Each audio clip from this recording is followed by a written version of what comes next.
I was uninvited from Easter because I always make a scene. 3 weeks later, their bills were dramatic.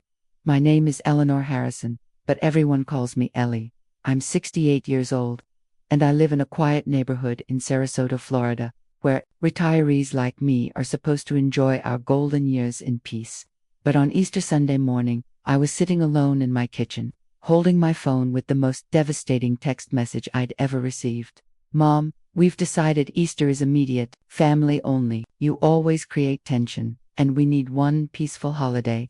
I read those words from my daughter, Linda, 3 times, each reading hitting harder than the last. Immediate family only. I was her mother. I'd given birth to her, raised her through scraped knees and broken hearts, and buried my husband while supporting her entire family financially. How was I not immediate family? In my other hand, I held a bank receipt that had printed automatically that morning. The monthly transfer had gone through right on schedule, $4,200 deposited directly into Philemon's Linda's account, the same money that would fund their peaceful Easter dinner that I was banned from attending. The irony wasn't lost on me. They wanted to celebrate without me, but they had no problem celebrating with my money.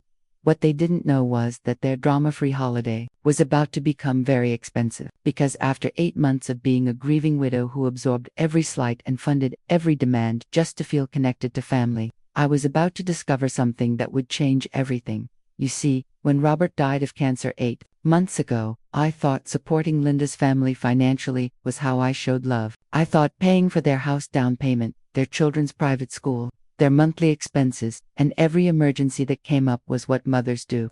I thought being generous meant being loved. I was wrong. By the time I was done, they learned exactly how much my so-called drama was worth: $4,200 a month, plus a house they couldn't afford, plus an education they took for granted, plus a lifestyle that existed only because of my generosity. But let me start from the beginning. Back when I thought being the family ATM meant being family. Before we continue, leave a comment telling us where you're watching from, and subscribe for more stories like mine. Let me tell you who I really am, because my family seemed to have forgotten. My name is Eleanor Marie Harrison. I'm 68 years old, and I live in a cozy ranch house in Sarasota, Florida, where I moved with my late husband, Robert, 15 years ago when he retired from his engineering firm. For 35 years, I was a school principal here in Sarasota County, and I prided myself on being fair but firm with both students and parents. I never let anyone walk all over me professionally. Somehow, I forgot that lesson when it came to my own family. Robert and I were married for 45 beautiful years before cancer took him from me 8 months ago.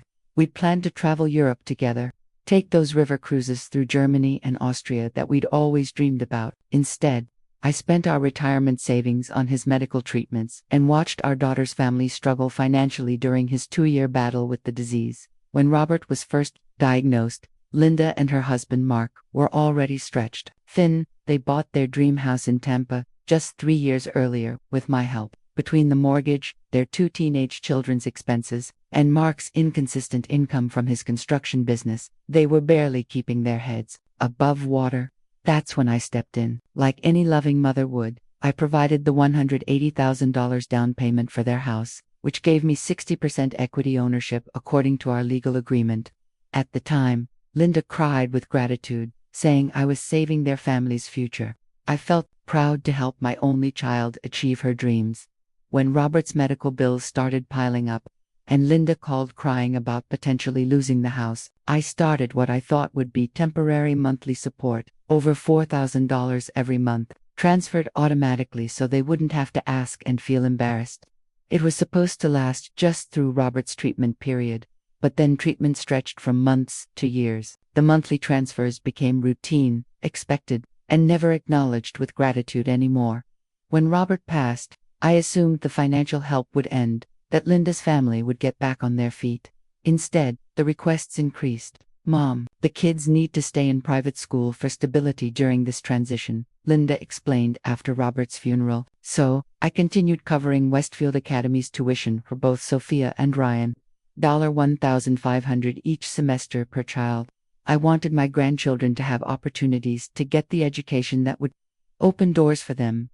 On top of the monthly household support, and school expenses. There were constant emergencies, car repairs that couldn't wait, dental work that insurance didn't cover, spring break trips that all the other kids were taking. Every request came with urgency and guilt, as if saying no would prove I didn't love them. After Robert died, these family dinners and gatherings became my lifeline.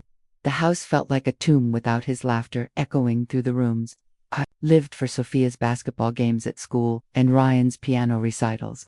When Linda invited me for Sunday dinners, I felt like I had purpose again, like I belonged somewhere. What I didn't realize was that I was paying for the privilege of feeling included in my own family. The monthly transfers kept flowing automatically from my account to theirs. The school payments cleared without question. The emergency loans added up to thousands more throughout the year. I never said no because I thought that's what love looked like. I thought being needed financially meant being loved emotionally. But somewhere along the way, I stopped being Linda's mother and became her family's silent financial partner, present when they needed money, invisible when they wanted space. They took my generosity for granted, while treating my presence as an obligation, my grief as an inconvenience, and my need for family connection as drama. I should have seen the warning signs, the way Mark would roll his eyes when I called, how Sophia stopped hugging me goodbye after family dinners, the whispered conversations that stopped when I walked into a room, the way Linda would sigh when I wanted to talk about Robert or share memories. But I was a grieving widow desperate to hold on to the only family I had left. So I absorbed every slight, funded every request, and convinced myself that their distance was just stress, their coldness just grief, their demands just temporary need. I was so focused on being the generous grandmother and mother that I forgot to ask a simple question. Was I being treated with the respect and love that my generosity deserved? The answer was sitting right there in that Easter text message. But it would take discovering their private conversations to truly understand how my family really felt about the woman who'd been bankrolling their entire lifestyle. The warning signs started small, like cracks in a foundation that you don't notice until the whole structure starts crumbling. It began with the little exclusions. Ryan made varsity basketball at Westfield Academy, the private school I'd been funding for 3 years. When I asked Linda about the playoff schedule, excited to watch my grandson play, she paused for just a moment too long. "Oh, those games are really just for parents, Mom. You know how it is with school events. Just for parents." As if the grandmother paying his tuition wasn't family enough to attend. I swallowed the hurt and transferred an extra $300 for his new team gear without being asked. Mark started making comments that cut deeper each time. During a family dinner I'd paid for in the house I'd helped buy, he'd shake his head whenever I spoke about Robert or mentioned feeling lonely. "Older folks need so much attention," he'd mutter just loud enough for me to hear. Maybe space is healthier for everyone. Space, that became their favorite word. When I called to check on the kids, "Mom, we need space to handle our own problems." When I wanted to discuss the mounting expenses I was covering, "Can we have space from family business talk?" When I expressed any emotion about Robert's absence, "You need space to process your grief privately." But there was never space between them and my money. The financial requests escalated like a twisted auction where I was the only bidder. Last month, Linda called about Sophia's spring break trip. $2.8 mum. All her friends are going to Cancun. She'll be devastated if she's the only one left behind. I transferred the money that same afternoon, depleting part of Robert's life insurance payout. Sophia never called to thank me. Linda sent a brief text. "Got it. She's excited." But when they planned the pre-trip shopping day and dinner, I wasn't invited. "It's really just a girls' day, Mom. You understand?" I understood that I was good enough to fund their experiences, but not good enough to share them. The pattern became painfully clear. Emergency dental work for Mark when his tooth cracked. $800, no insurance coverage. I paid it immediately, but when he got the work done, he celebrated by taking Linda to an expensive steakhouse dinner. When I mentioned feeling left out, Linda sighed. "Mom, you can't expect to be included in everything. We need couple time." Couple time funded by my widow's account. The grandchildren started treating me differently.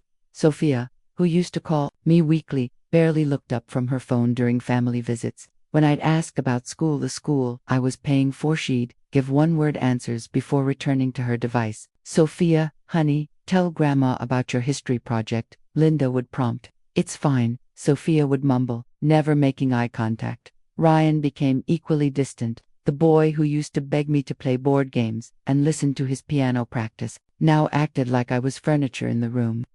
When I complimented his improved playing, he'd shrug and walk away. They're teenagers, Mom, Linda would explain. This is normal adolescent behavior. But their behavior toward their parents remained warm and chatty.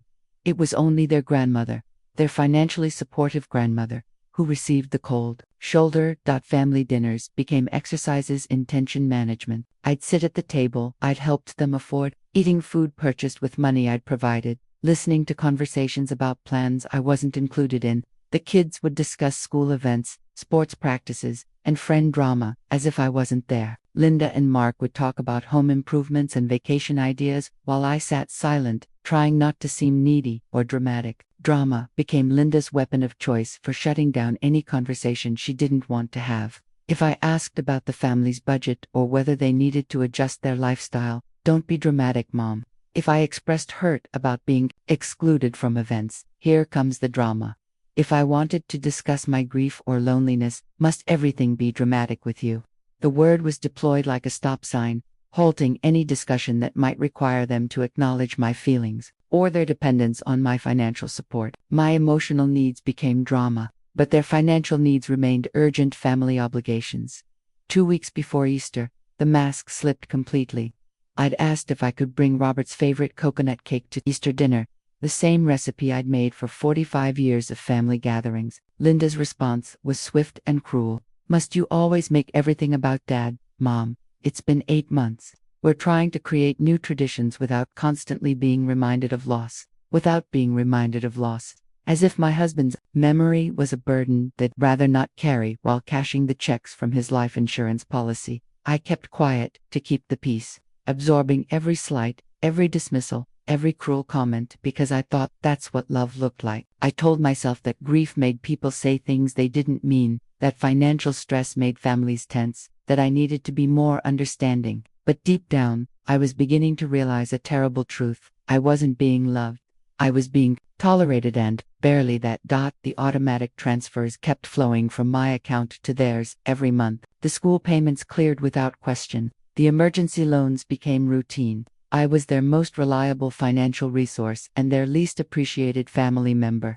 I was funding my own exclusion, bankrolling my own heartbreak, and paying for the privilege of being treated like an unwelcome burden by the very people who depended on my generosity to maintain their lifestyle. The Easter uninvitation was just the final devastating confirmation of what had been building for months. They wanted my money, but they didn't want me.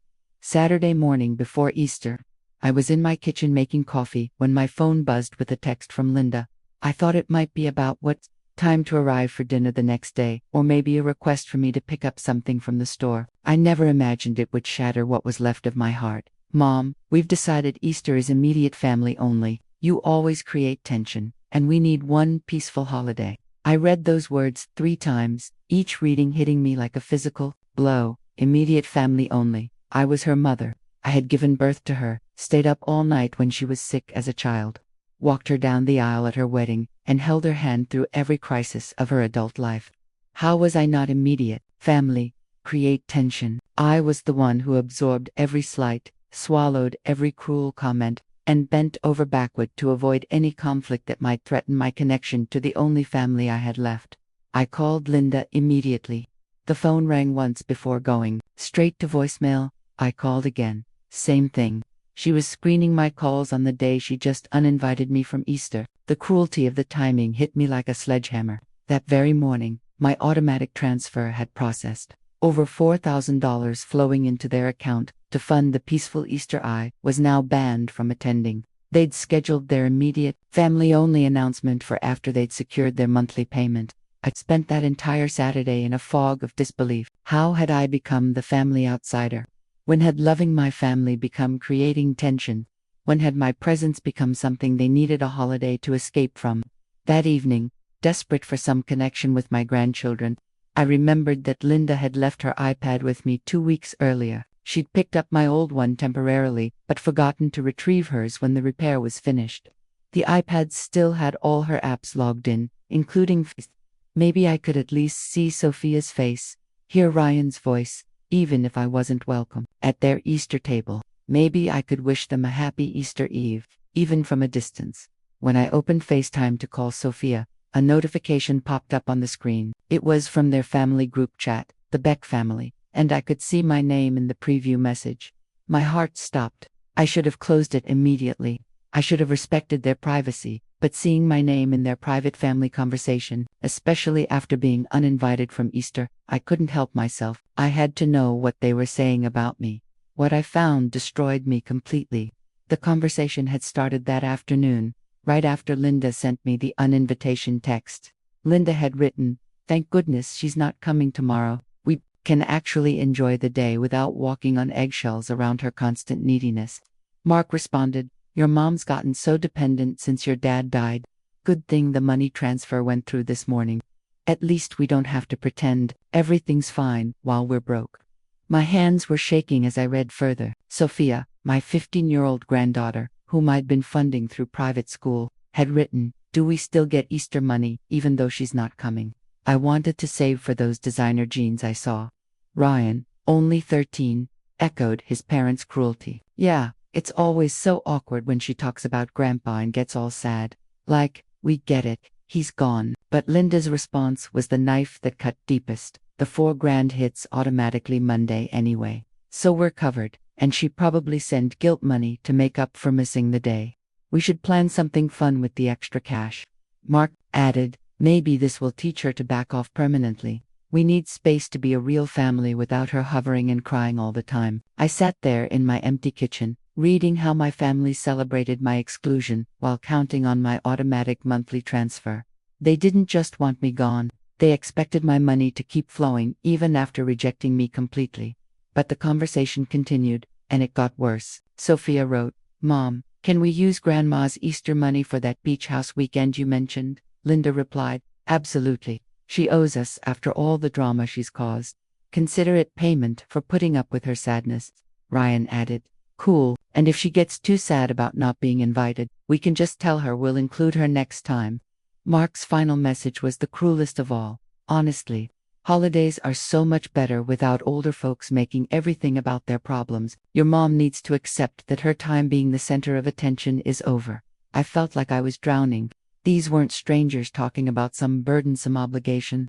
This was my family, my daughter, my son-in-law, my grandchildren, my absence while planning to spend my money on a vacation to recover from the exhaustion of excluding me. They saw my grief as drama, my loneliness as neediness, my desire for family connection as hovering, my financial generosity as something I owed them for the burden of tolerating my existence. The worst part was their cold calculation. They knew my transfer would process automatically on Monday. They were already planning how to spend it while congratulating themselves on their cruelty. In their minds, they'd found the perfect solution. Take my money but eliminate my presence. I was their ATM, not their family member, financial resource to be managed and manipulated, not a person to be loved and included.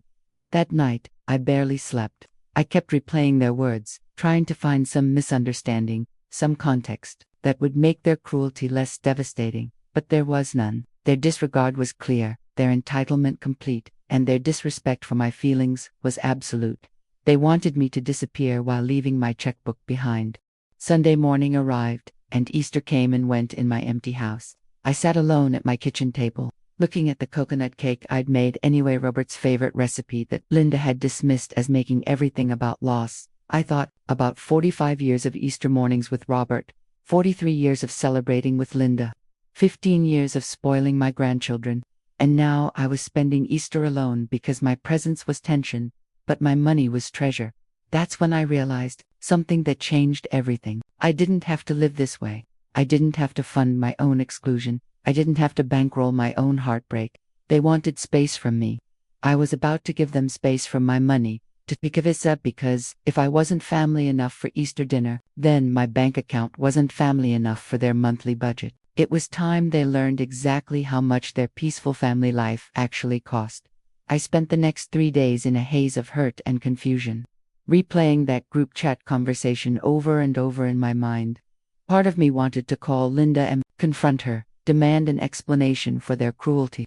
Another part wanted to apologize, to beg for forgiveness for whatever I'd done to make them see me as such a burden. But the strongest part of me, the part that had been a school principal for 35 years and never let anyone disrespect her authority, was slowly waking up from months of grief-induced passivity.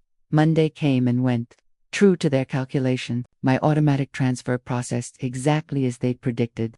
Over $4,000 flowing from my account to theirs, while they celebrated excluding me from their lives. I stared at the bank notification on my phone, feeling sick at my own predictability. Tuesday morning, my neighbor Rose Martinez found me sitting on my back porch, still in my robe at 10 a.m., staring blankly at my garden. "Eleanor, honey, you look terrible. What's wrong?" Rose was 71, a retired nurse who'd moved to Sarasota around the same time Robert and I had. She'd been bringing me casseroles and checking on me since Robert's funeral. One of the few people who seemed to understand that grief doesn't follow a convenient timeline. I told her everything. The Easter uninvitation, the group chat, their cold calculation about my money, their celebration of my absence. Rose listened with growing frustration. Her face grew more serious with each detail. "Eleanor Harrison, that is not family behavior. That's financial abuse disguised as love," she said firmly. "They're treating you like a bank, not a mother." "But they're all I have left," I whispered, the words sounding pathetic even to my own ears. "Honey, people who wish you weren't around while cashing your checks aren't family. They're users." Rose took my hands in hers. "Think about this clearly. They uninvited you from Easter, but kept your money scheduled to arrive Monday. What does that tell you about how they really see you?" Her words hit like a lightning bolt. They saw me as a financial resource to be managed, not a person to be loved. The money was essential. My presence was optional. Wednesday morning I did something I should have done months earlier. I called James Chen, the attorney who'd handled Robert's estate and helped us with the legal paperwork. When I provided Linda's house down payment. "James, I need to understand my legal position with Linda's financial situation," I said, trying to keep my voice steady. "Of course, Eleanor, let me pull your files."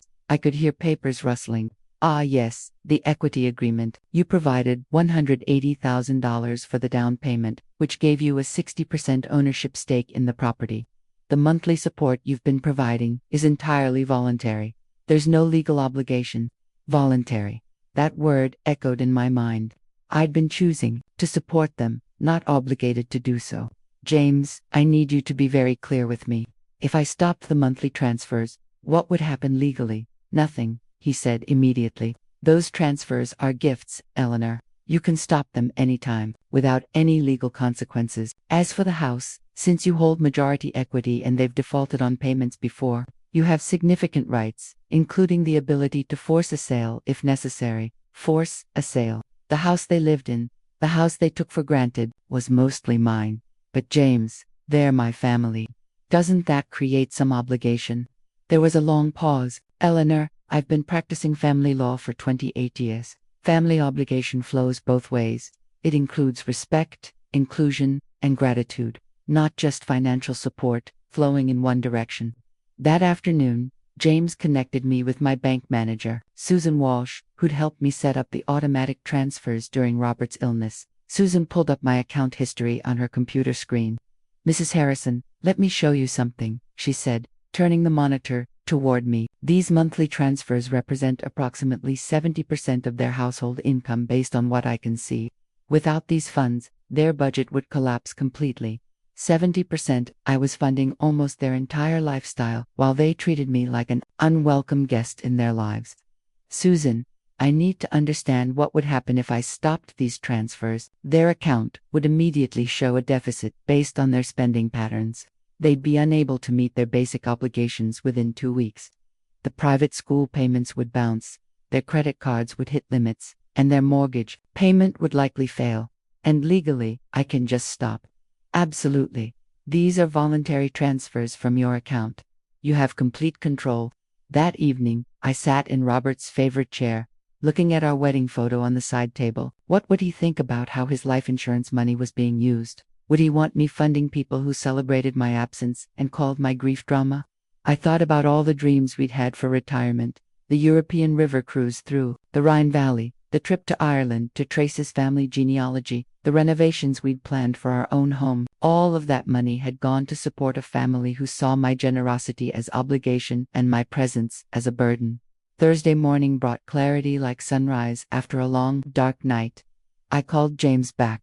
"I want to stop all financial support," I said, my voice stronger than it had been in months. "They told me I create tension, and they need space from me. I'm going to give them space from my money, too." "Are you sure, Eleanor? This is a significant decision," James asked. "For months, I've been funding my own exclusion, bankrolling my own heartbreak. They want to be immediate family only. Then they can fund their immediate family budget without outside help." "I understand. What specific actions do you want to take?" "Stop the monthly transfers immediately. Remove myself as guarantor on their car loans and credit cards, and I want to understand my options regarding the house if they can't meet their obligations. I can have all of that started today. The transfer cancellation takes effect immediately, but the guarantee removals require 30 days notice by law. For the house, we will monitor their mortgage payments and act accordingly if they default." That afternoon, I drove to the bank and filled out the paperwork to cancel all future automatic transfers. Walking out of First National Bank of Sarasota, I felt lighter than I had since Robert's funeral. Every dollar going forward would be mine to spend on my own life, my own dreams, my own peace. Friday evening, I made a decision that felt like honoring Robert's memory properly. I called the travel agency and booked the Rhine River cruise we'd always dreamed of taking together. 2 weeks in Germany and Austria, visiting castles and vineyards, eating authentic food, and meeting new people who might actually appreciate my company. The trip cost $6,000, less than 2 months of Linda's support payments, but this money would create memories instead of funding ingratitude. That as I hung up the phone, I realized something profound had shifted inside me. For months, I'd been the grieving widow who absorbed disrespect to maintain family connections. But that woman was disappearing, replaced by someone who remembered her own worth. They wanted immediate family only. They were about to discover that immediate family needed to fund itself, because if I wasn't welcome at their Easter table, my money wasn't welcome in their monthly budget either. The first week passed in blissful silence. My phone didn't ring with emergency requests, no text messages about urgent expenses or unexpected bills. For the first time in months, I woke up each morning knowing that my money was staying in my own account, available for my own needs and dreams. I spent that week rediscovering what it felt like to make financial decisions based on my own desires rather than someone else's demands. I bought groceries without calculating how much I'd already spent on Linda's family. I paid my own bills without worrying about their budget shortfalls. I even splurged on fresh flowers for my kitchen table, something I'd stopped doing because it seemed frivolous when others needed my money for essentials. But I knew the calm wouldn't last. Their budget was built on my foundation, and foundations don't disappear without consequences. The reality hit them the second week of May. It was a Tuesday morning when my phone finally rang with Linda's name on the caller ID. I let it go to voicemail. She called back immediately. Then again. Finally, I answered on the fourth ring. "Mom, thank goodness." Linda's voice was tight with panic. "Something's wrong with our bank accounts. The school called about overdue tuition payments, and my credit cards started declining yesterday. There must be some kind of mistake." I kept my voice calm and level. "There's no mistake, Linda. What do you mean?" "Of course there's a mistake. Westfield Academy says we owe $3,000 for both kids' semester payments, but those are automatically covered." "Not anymore," I said simply. There was a long pause. "What do you mean, not anymore?" "I mean, I've stopped paying for the school where my grandchildren call me needy and awkward. I've stopped funding the lifestyle of people who celebrate my absence." "Mom, I don't understand what you're talking about." "Your iPad, Linda, the family group chat that was still open when I tried to FaceTime Sophia after you uninvited me from Easter." The silence on the other end was deafening. When she finally spoke, her voice was small. "Mom, you don't understand. We were just venting. Families vent sometimes. Families vent. But what I read wasn't venting about normal frustrations. You called my grief drama, my loneliness, neediness, and my desire for family connection hovering. You celebrated excluding me while counting on my money to pay for your celebration." "But Mom, we need that support. You can't just stop." "I can, and I have. You said you needed immediate family only for Easter. Well, Immediate family can fund itself without outside help. Linda's panic escalated. Mom, please, we can talk about this. Maybe we overreacted about Easter. You can come to dinner this Sunday. Linda, you didn't overreact about Easter. You revealed your true feelings about me. And now I'm acting on that information. She hung up without another word. 20 minutes later, Mark called. His tone was aggressive from the first word. Eleanor, what is this about our accounts? Linda's crying. The school is demanding money, and our credit cards aren't working. It's about respect, Mark. Something you might want to research. Don't get smart with me. You can't just abandon your family because your feelings got hurt. I'm not abandoning anyone. I'm simply no longer funding people who wish I would disappear. You wanted space from my hovering and crying. Congratulations. You also get space from my checkbook. You're being ridiculous. Families support each other. You're absolutely right. Families do support each other emotionally, socially, and yes, sometimes financially. But support flows both ways, Mark. It includes respect, inclusion, and basic human decency. What you've been doing is taking my money while treating me poorly. Look, maybe we could have been more considerate, but that doesn't mean you should punish the kids. The kids, you mean Sophia, who asked if she'd still get Easter money even though I wasn't invited, or Ryan, who said it's awkward when I mention his grandfather. Those kids. Mark was quiet for a moment. You read our private messages. I accidentally saw them on Linda's iPad, and I learned exactly how my family really feels about the woman who's been bankrolling their entire lifestyle. This is insane. You can't just cut us off. Watch me.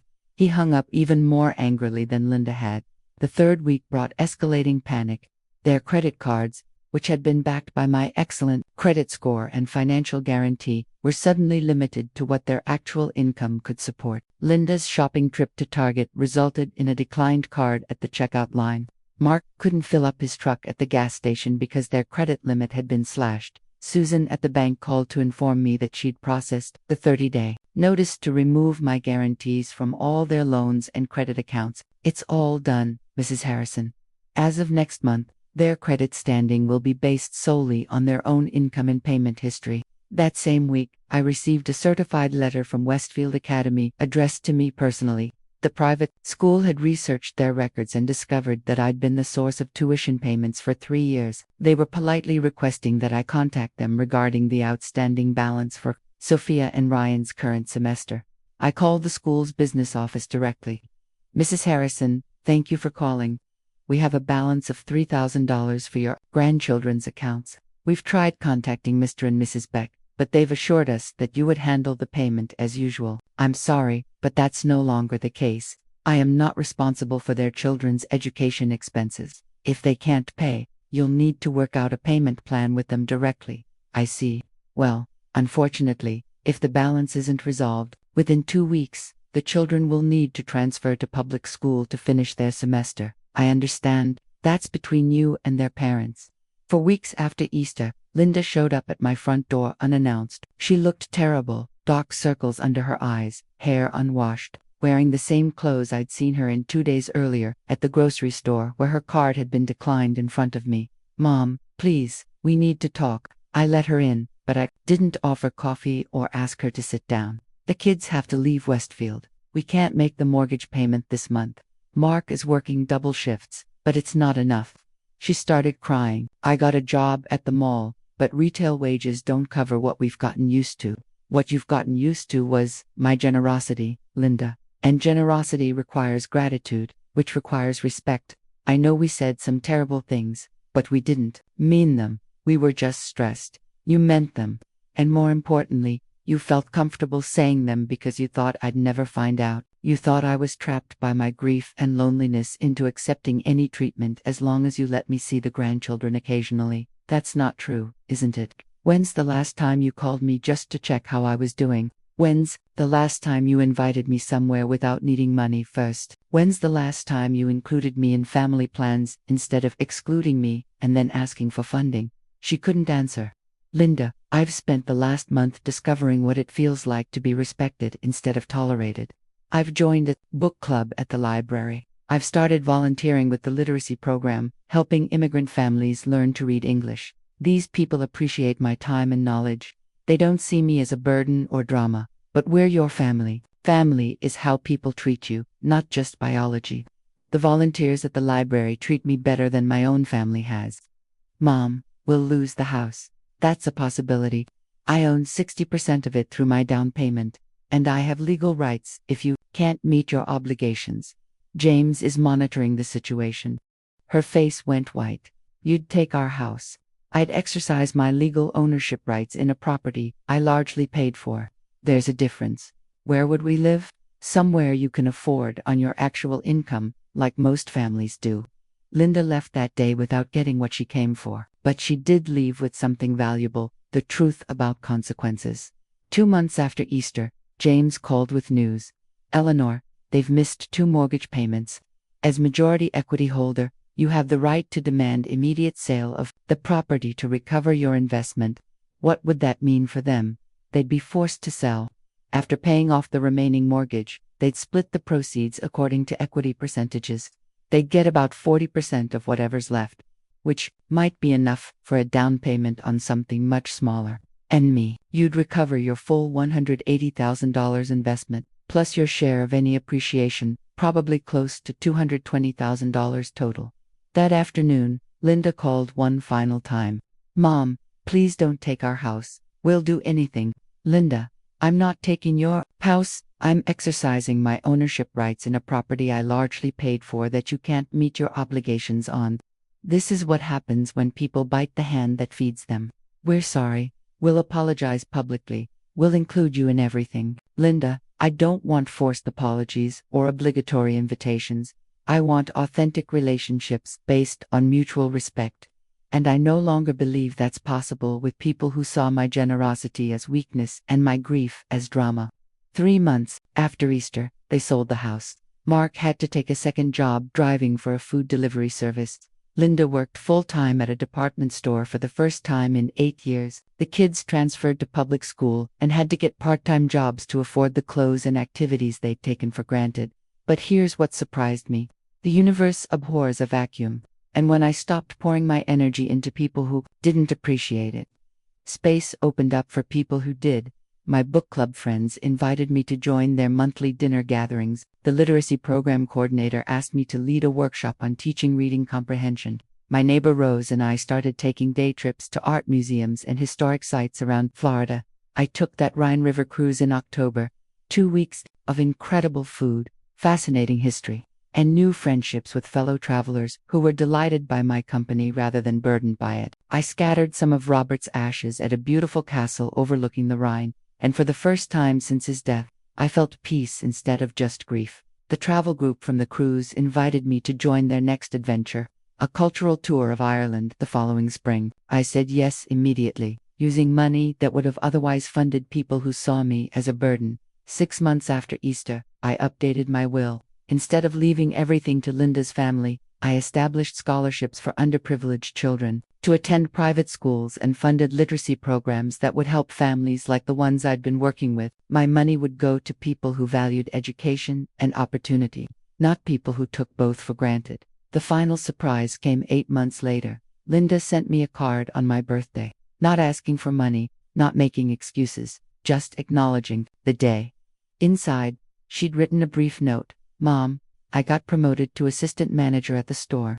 Working has been hard, but I'm proud of what I'm accomplishing on my own. Thank you for forcing me to become independent. It wasn't an apology, and it didn't repair our relationship, but it was recognition that consequences can sometimes lead to growth. As for me, I learned that I had spent so many years being needed that I'd forgotten what it felt like to be wanted. The literacy families wanted my help.